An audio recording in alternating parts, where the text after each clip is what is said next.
Hoy es un día especial porque estamos en un sitio especial, es el Palacio de la Aljafería, que era la casa de los músicos, de los artistas, y hoy queremos presentar un hallazgo arqueológico, estas tarillas, estos tambores, y para eso hemos contado con la colaboración de músicos amigos nuestros, con Mustafa, con Karim.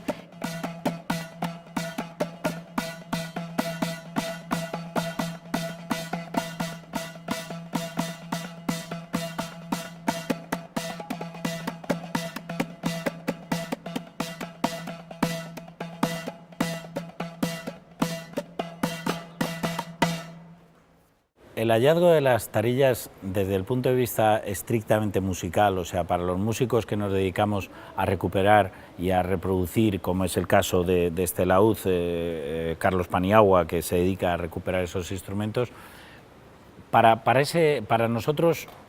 es un tesoro, o sea, es como de repente es algo que ni en nuestros mejores sueños, o sea, no podrías haber pensado que iban a aparecer tal cantidad de ejemplares. Soy arqueólogo del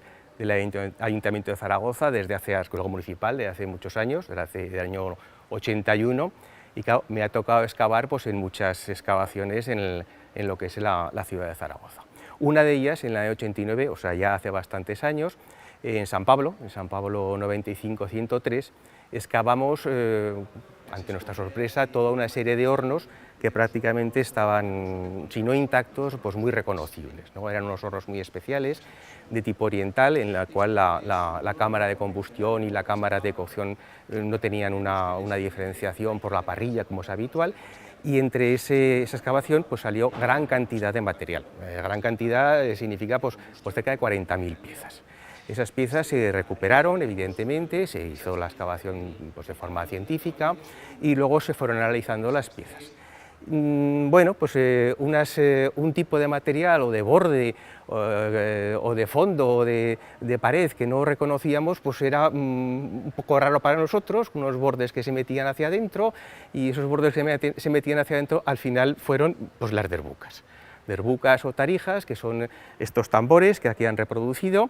y que la verdad es que cuando están rotos son bastante difíciles de detectar, sobre todo si la rotura es muy profunda, ¿no? A partir de ahí pues, se fueron mirando todos los niveles y llegamos a encontrar pues, casi completas por cerca de, yo creo que 35, y fragmentos de bordes bueno, bordes son los dos, el de abajo y el de arriba pues unos 100 y pico. O sea que de pronto nos encontramos con un material que prácticamente es desconocido. Hay una relación, una de las pocas que vemos, entre la arqueología y el mundo cultural de Zaragoza, que oye, bienvenido sea, sobre todo porque estas derbucas están absolutamente implicadas, estos objetos, con el mundo que estamos aquí, con el mundo de la aljafería, es la época. Estas son del siglo XI y la aljafería es o sea, este sería su entorno ideal o maravilloso.